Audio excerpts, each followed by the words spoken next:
करवानी है तो 2 से 3 जगह विजिट करो। आप वर्कशॉप में ही 2 से 3 जगह विजिट करो, सबसे एस्टीमेट लो। जो काम हमने किया है अगर उसमें दिक्कत आ रहा है आपको, हम उसकी फुल गारंटी लेंगे, आपको वो चीज़ें आपको करके देंगे फिर से फिक्स।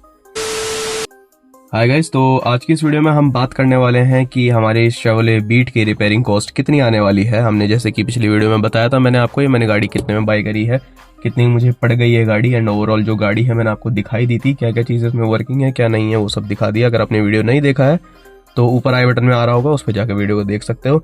आज हम इस वीडियो में बात करने वाले हैं कि इस गाड़ी की जो रिपेयरिंग कॉस्ट है वो कितने आने वाली है, ओवरऑल हर एक चीज़।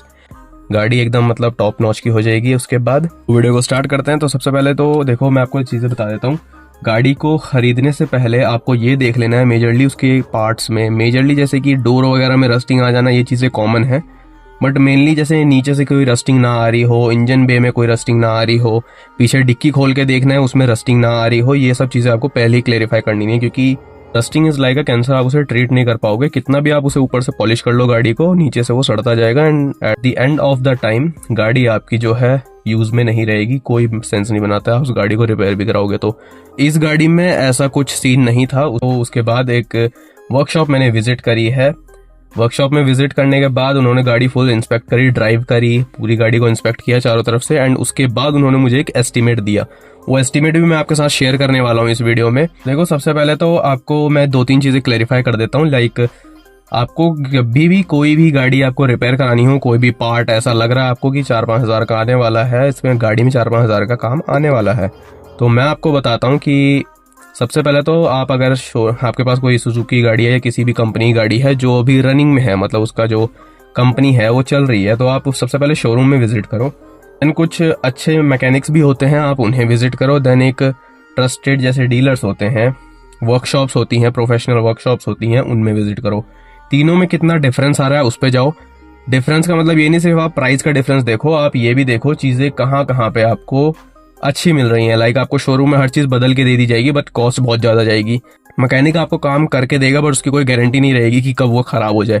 थर्ड चीज आती है आपकी वर्कशॉप्स, जो जनरली प्रोफेशनल वर्कशॉप्स होती हैं उनमें, तो मेनली उन पे जाओ। अगर मैं वर्कशॉप्स की बात करूँ, रिलेटिवली उनकी जो प्राइसिंग है वो कम रहती है एज पर दी OEMs, जो ओरिजिनल कंपनी होती है उनसे कम रहती है, एंड मैकेनिक से थोड़ी सी महंगी आती है। वो तो आपका एक बीच का साधन बन जाता है, एक जहाँ से आप अपनी गाड़ी को ठीक करा सकते हो। तो ऐसी ही एक वर्कशॉप में मैंने विजिट किया था, मैंने वहाँ पे अपनी गाड़ी दिखाई एंड उन्होंने मेरे को एक एस्टीमेट दिया। इस गाड़ी का जो एस्टीमेट आ रहा है वो आ रहा है अराउंड 35,000 इसका जो एक एस्टीमेट आ रहा है वो। एंड ये जो एस्टीमेट है ये थोड़ा सा कम भी हो सकता है, थोड़ा सा ज़्यादा हो सकता है, जैसा उन्होंने बताया मैं एग्जैक्टली वैसे ही बता रहा हूँ आपको। उन्होंने ये बोला गाड़ी को खोलने के बाद हम आपको चीज़ें क्लैरिफाई कर देंगे कि ये 35,000 तक जाएगा या अराउंड 40 तक जाएगा, या हो सके 35,000 से नीचे भी आ जाए, क्योंकि कुछ चीज़ें ऐसी होती है जो रिप्लेसेबल नहीं है बाहर से। जैसे कि हमने 1 लाख किलोमीटर जैसे ये गाड़ी चल चुकी है तो उसके अकॉर्डिंग उन्होंने बता दिया कि ये चीज़ें होंगी, बट कुछ ऐसी चीज़ें जो सही होंगी तो उन्हें हमें रिप्लेस करने की जरूरत नहीं पड़ेगी। गाड़ी को उन्होंने फुल इंस्पेक्ट किया था, रैंप में उठा के सारी चीज़ें नीचे से देख के, एंड जब उन्होंने ड्राइव करा था कुछ चीज़ें वैसी एक्सपीरियंस हो गई थी। तो अभी मैं आपके सामने एक लिस्ट प्रोवाइड कर देता हूँ जो उन्होंने ही मुझे दी है, वो है ये। यहाँ से आपको क्लियरली दिख रही होगी, अगर नहीं दिख रही है तो एक रोक के स्क्रीनशॉट ले लो एंड इसका एस्टीमेट देख लेना आप। तो अभी मैं आपको समझा देता हूँ चीज़ें। यहाँ पे देख सकते हो जैसे बैलेंस रॉड बुश है, इसमें यहाँ पे अराउंड 300 से 400 का खर्चा है। आर्म जो नीचे लोअर आर्म होती है वो उन्होंने चेंज करने के लिए बोला है, बट इसमें चेंज नहीं करना है ना, हमें सिर्फ बुश डलवानी है। देखो मैं एक चीज़ आपको और बता देता हूँ कि मैकेनिक्स का काम ही होता है आपको चीज़ों को ठीक से करके देना। बट हाँ, मैं ये नहीं कह रहा हूँ वो खराब बता रहे हैं या फिर आपको लूटने की कोशिश कर रहे हैं, क्या पता उन्हें उस टाइम याद ना आया हो तो उन्होंने जो कॉस्टिंग है 3500 रुपये वही लिख दी। बट जब मैंने उन्हें बोला कि आर्म्स जो लोअर आर्म होती है गाड़ी में कुछ ऐसी दिखती है, फोटो दिखा देता हूँ मैं आपको, में बेसिकली लोअर आर्म में सिर्फ बुश खराब होती है, तो हम पूरा जो लोअर आर्म बॉडी है वो क्यों चेंज करना है, सिर्फ बुशेज अगर हम चेंज कर दें तो उससे काफ़ी कॉस्टिंग बच जाती है। मैंने अपनी गाड़ी का चेक किया था शेवरले बीट का, तो उसका अराउंड 1,000 रुपये आ रहा था, जो बुश है उसकी 1,000 रुपये की आ रही थी, तो मैं 3500 रुपये किस चीज़ के दूँ उसमें, तो यहाँ से मैंने कम करा लिया। देन आता है रियर माउंटिंग, जो पीछे की माउंटिंग आती है शॉकर्स की, वो स्टीयरिंग में मुझे समझ नहीं आया, स्टीयरिंग में एक्चुअल में काम किया उन्होंने 2,000 रुपये लिखा है, तो कोई बात नहीं, देख लेंगे जब वो काम होगा तो। देन आता है disc, left and right. Disc में एक्सप्लेन करने वाली चीज़ में बची नहीं है क्योंकि मैं ऑलरेडी देख चुका हूँ नीचे से। एक डिस्क में काफ़ी ज़्यादा मोटी लाइनिंग्स आ चुकी है एंड दूसरी जो डिस्क है वो थोड़ी सी टूट गई है। अगर मैंने फिर से विजिट किया वर्कशॉप में तो मैं आपको दिखाने की कोशिश करूंगा। तो नेक्स्ट चीज़ आती है, तो यहाँ पे आते हैं डिस्क पैड। डिस्क पैड जो होंगे डिस्पैच की अभी इन्होंने प्राइसिंग मेरे को बताई नहीं है कितना आने वाला है। उसके बाद आता है एक मेजर सर्विस करके देंगे जिसमें एसी का इंजन फ्लश आ गया एंड उसमें कोई फिल्टर वगैरह है, कॉम फिल्टर, जितने फिल्टर्स हैं वो बदल जाएंगे। तो मेजरली तो ये जो है एक मेजर सर्विस का लिखा हुआ है इन्होंने। मेजर सर्विस में इन्होंने सब कुछ बताया था क्योंकि गाड़ी जो है 1,00,000 किलोमीटर चल चुकी है। अगर आपने पिछली वीडियो नहीं देखी तो मैं दिखा देता हूँ एक बार यहीं से आपको। गाड़ी 1,22,000 किलोमीटर चल चुकी है। तो इसके अकॉर्डिंग जो सर्विस होनी चाहिए वो एक मेजर सर्विस होनी चाहिए जिसमें आपका टाइमिंग का काम भी आता है। टाइमिंग चैन वगैरह खोल के वो सारी चीजें क्लीन होंगी, सारे फिल्टर्स, टोटली जितने फिल्टर्स हैं वो चेंज किए जाएंगे। एक इंजन फ्लश होगा जो कि यहाँ पे लिखा भी है, ये सारी चीजें होंगी। एंड उसके बाद आप इन्होंने लिखा है टर्बो रिपेयर। इन्होंने कहा आपका टर्बो जो है ना थोड़ा सा काम डिले कर रहा है, मतलब प्रॉपर्ली वर्क नहीं कर रहा है, वो डिले कर रहा है थोड़ा सा। तो मेजरली देखो मेरे को टर्बो का काम करवाना नहीं है क्योंकि मेरे को गाड़ी ऐसा सच भगानी नहीं है बहुत तेज, और टर्बो का काम ऐसा नहीं है कि कोई इंजन में दिक्कत दे दे। वो टर्बो हम खोल के क्लीन जरूर करवाएंगे बट उसे रिपेयर नहीं करवाएंगे। देन आता है आपका एक्सल रिपेयर। एक्सल में क्या प्रॉब्लम आई है वो मैंने समझ नहीं पाया, बट हाँ अगर इन्होंने लिखा है कुछ तो करवा लेंगे। ईजीआर क्लीन होता है, ईजीआर एक क्लीन करवाना ही पड़ता है जब 1,00,000 किलोमीटर चल जाती है। उससे माइलेज, परफॉर्मेंस, पिकअप, इन सब में आपको ना थोड़ा सा इंप्रूवमेंट लगेगा। उसके बाद आता है डीजल फिल्टर्स का। डीजल फिल्टर थोड़ा सा महंगा, एक्सपेंसिव है अगर आप ओरिजिनल लेने जाओ तो। डीजल फिल्टर थोड़ा सा महंगा है इसका, जो पीछे जब हम चाबी ऑन करते हैं तो वो उसमें आवाज भी आती है, आप ध्यान से सुनना एक बार।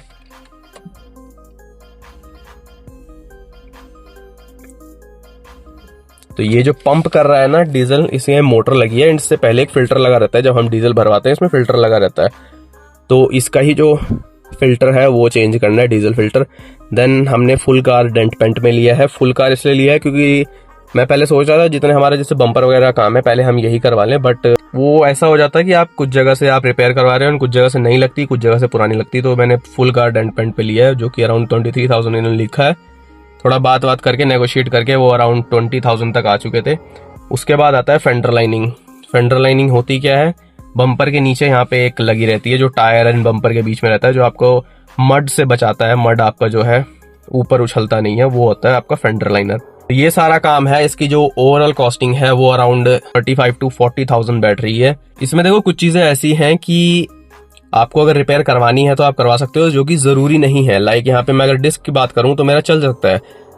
इसमें अगर हम टर्बो की बात करें वो चीजें चल सकती हैं। देन आता है हमारा फुल डेंट पेंट। ये हमारे ऊपर है, हमें फुल करवानी है या जितना रिक्वायरमेंट है उतना करवाना है, तो यहाँ पे हमारे काफी पैसे बच जाएंगे। चीजें ऐसी हैं जो आपके ऊपर डिपेंड करती हैं, आपको करवानी है तो करवा सकते हो वरना वो नहीं। एंड अब मैं बताता हूँ आपको कुछ की पॉइंट्स जो आपको ध्यान रखने चाहिए आप अगर आप वर्कशॉप विजिट कर रहे हो। देखो वर्कशॉप विजिट करने से पहले आप 2 से 3 जगह विजिट करो। देखो अपनी गाड़ी अगर आपको करवानी है तो 2 से 3 जगह विजिट करो। आप वर्कशॉप में ही 2 से 3 जगह विजिट करो, सबसे एस्टिमेट लो, जहां से सबसे सस्ता और अच्छा पड़ रहा है आपका वहीं आप अपना काम करवाओ। अभी जो मेरे आसपास में है वो अराउंड 2 से 3 वर्कशॉप्स हैं यहाँ पे। मैं ऑलरेडी 2 जगह पूछ चुका हूँ वहाँ पे, क्योंकि देखो 2 तरह से काम होते हैं। एक होते हैं जुगाड़बाजी से, एक होता है प्रॉपर अच्छा काम। जो जहां से मैंने ये एस्टिमेट लिया है उन्होंने ये बोला है कि अगर क्लियरली मुझे कि गाड़ी में अगर हम काम कर रहे हैं तो हम उसकी पूरी गारंटी लेंगे। कोई भी आपको दिक्कत आती है, जो काम हमने किया है अगर उसमें दिक्कत आ रहा है आपको, हम उसकी फुल गारंटी लेंगे, आपको चीजें आपको करके देंगे फिर से फिक्स। ये चीज उन्होंने बोली है। तो देखो आप वर्कशॉप ऐसे ही विजिट करो जहां पे आपको चीजें क्लैरिफाई रहें, चीजें आपको क्लियर रहें कि हाँ उसमें आगे चल के मुझे दिक्कत नहीं आएगी। अब आपसे मेरा मेन कंसर्न यही है कि मेरे को ये गाड़ी जितने में पड़ी मैंने आपको बता दिया है। पिछली वीडियो अगर आपने नहीं देखी तो देख लेना। एंड अभी जो इसकी रिपेयरिंग कॉस्ट आ रही है वो कुछ इतनी आ रही है। तो मेरा जो मानना है वो ये है कि मुझे इसे रिपेयर करा लेना चाहिए, क्योंकि देखो इसमें कोई रस्टिंग प्रॉब्लम नहीं है। तो अगर मैं इसे सेल आउट करके कोई भी गाड़ी अगर लेने जाता हूँ 1,20,000 या 1.5 लाख तक की मैं कोई भी गाड़ी अगर उठाऊं, ऐसा तो नहीं होगा वो गाड़ी ब्रांड न्यू चमक रही होगी, कुछ ना कुछ काम उसमें भी होंगे। बट हाँ अगर उतना ही पैसे मैं इसमें लगाऊं तो ये एकदम टॉप नॉच गाड़ी हो जाएगी, कोई दिक्कत नहीं आएगी। बस टाइम टू टाइम मेंटेनेंस करना पड़ेगा हमें, जो कि हम जैसे रेगुलर सर्विस वगैरह करवाते ही रहेंगे इसकी। एंड दूसरी चीज आती है कि अगर आपको गाड़ी सेल आउट करनी है तो आप इतना पैसा मत लगाओ, क्योंकि मेरे को ये गाड़ी रखनी है। गाड़ी बहुत महंगी नहीं पड़ी है, बहुत सस्ती नहीं पड़ी है, बहुत एवरेज पड़ी है मेरे को गाड़ी।